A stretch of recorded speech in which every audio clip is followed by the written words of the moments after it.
বাগাতিপাড়ায় বিদ্যুৎস্পৃষ্ট হয়ে এক নির্মাণ শ্রমিকের মৃত্যু। চ্যানেল এ নিউজের নিজস্ব প্রতিনিধির তথ্যছবিতে বিস্তারিত।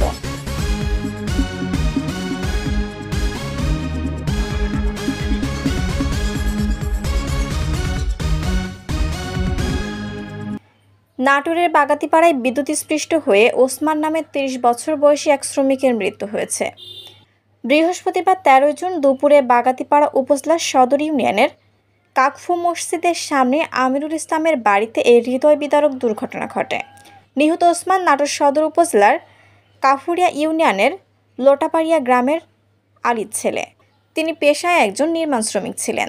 পুলিশ ও পরিবার সূত্রে জানা যায়, ঘটনার দিন সকালে ওসমান বাগাতিপাড়ার কাকফু গ্রামের আমিরুল ইসলামের বাড়িতে রাজমিস্ত্রির কাজ করতে যান।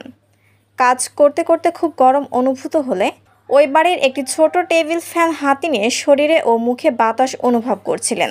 হঠাৎ তিনি ওই বৈদ্যুতিক ফ্যানে বিদ্যুৎস্পৃষ্ট হয়ে মাটিতে লুটিয়ে পড়েন। এ সময় তার সহযোগী ও ওই বাড়ির লোকজন ছুটে এসে তাকে উদ্ধার করে নাটোর আধুনিক সদর হাসপাতালে নিয়ে গেলে সেখানকার কর্তব্যরত চিকিৎসক তাকে মৃত ঘোষণা করেন। পরে খবর পেয়ে ঘটনাস্থল ও নিহতের বাড়িতে যায় বাগাতিপাড়া থানা পুলিশ।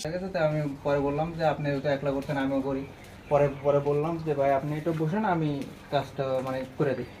পরে সে বইছে, বসার পরে টুলের উপর বসলো, বসার পরে ফ্যানটা হাতে নিছে, নেওয়ার পরে আপনার করছে, ফ্যানটা আবার যখন মুখের সামনে নিছে তখন শর্ট করছে। তখন আমি সাথে বললাম ভাই শর্ট করছে, আপনি ওখান থেকে ফ্ল্যাগটা টান দেন। টান দেওয়ার পরে ওখানে আর কি ওইটার থেকে নিয়ে আসলাম। নিয়ে আসার পরে আপনার হাত দৌড়াদৌড়ি করলাম, করার পরে ডাকাডাকি করলো, পরে নিয়ে যাওয়ার কারণে আর কি সঠিক দাঁড়ান। কে নিয়ে গেছে? আপনার একটা অটো ডাক ছিল, অটো করে আর কি দুজন নিয়ে গেছিলাম, আমি আর এই যে চাচা। তুমি নিয়ে গেছিলা? হ্যাঁ আমিও ছিলাম আর এই চাচা। মেডিকেল বন্ধু তখন তা আমি সঠিক বলতে পারবো না, কারণ আমি ওটা সম্পর্কে আমার ধারণা আছে। মেডিকেল চিকিৎসা দিয়েছে ওখান থেকে তাদের হলো গার্জিয়ানরা নিয়ে গেছে।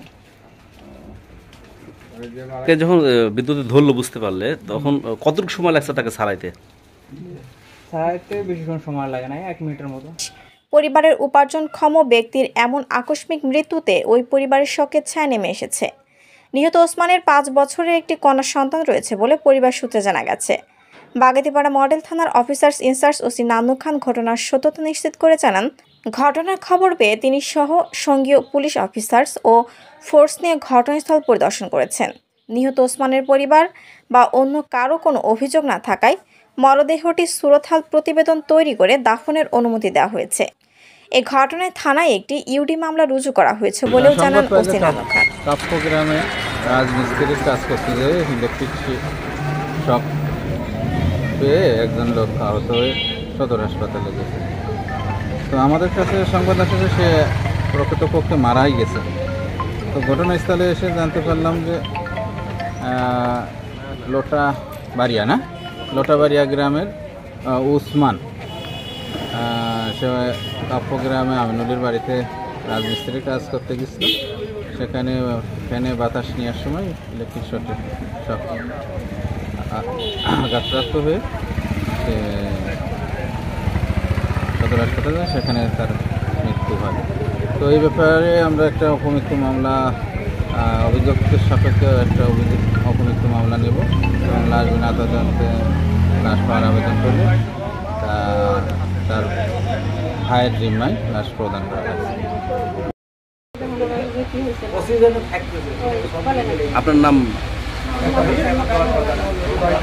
কি ঘটনা ঘটেছিল? ঘটনা ওরা ওখানে বালু মিশেছে, পাইপ দিয়ে পানি বালু মিশেছে, মিশানোর পরে ওরা অনেক কষ্ট হয়েছে। ওখানে বাতাস খাওয়ার জন্য ফ্যান নিয়েছে, এরকম করে ফ্যান বাতাস খাচ্ছে। 2জন দাঁড়ায় রয়েছে সাইডে, আরও ফ্যান নিয়ে রাখছে। তারপরে ওর ফ্যান এরকম যেই চিৎকার করে উঠলো, তখন ওই সাতকারা একজন এসে দৌড়ে এসে তার টান দিয়ে ছিঁড়ে ফেলার জন্য, তখন ওর কাছ থেকে ফ্যানও পড়ে গেল, ও নিচে পড়ে গেল। তারপরে ওখান থেকে নিয়ে এসে ওই ব্রেঞ্চটার উপর শোয়াই দিল। সবাই হাত পা মেসেজ করতে করতে একটা অটো ডেকে নিয়ে এসে তুলে নিয়ে মিলে করতেছিলাম, ধান ভাঙাচ্ছিলাম। ওইখান থেকে খাইতে আসছি, এখানে আসছি। আসার পরে উনি ওখানে বসেছিলাম, পরে খালি একটা আওয়াজ শুনছি। আওয়াজ শোনার পরে এখান থেকে আমরা তারটা টান দিয়ে খুলে ফেলছি। আমি ছিলাম আর ওনার সাথে যে মিস্ত্রি ছিল, ওই মিস্ত্রি ছিল, দুজনে মিলে তারটা টান দিয়ে খুলে ফেলছি। তারপরে এখানে যে টুলের উপরে বসায় হাত পা টিপতেছিলাম, এর ভিতরে অটো নিয়ে আসছে, অটোতে উঠে নিয়ে যাচ্ছিলাম। হ্যাঁ, তখন ও দম ফালাচ্ছিল আর কি। শিলা আক্তার, ডেস্ক রিপোর্ট, চ্যানেল এ নিউজ।